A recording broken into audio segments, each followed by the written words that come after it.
So, out on the test drive, and everything seems to be going good. The diff is fine. The gear ratios are all right.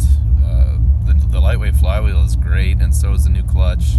And the only real issue is the left side rear wheel bearing needs to be replaced.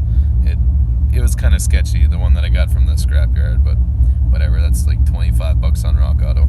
So I'll just do a quick walk around.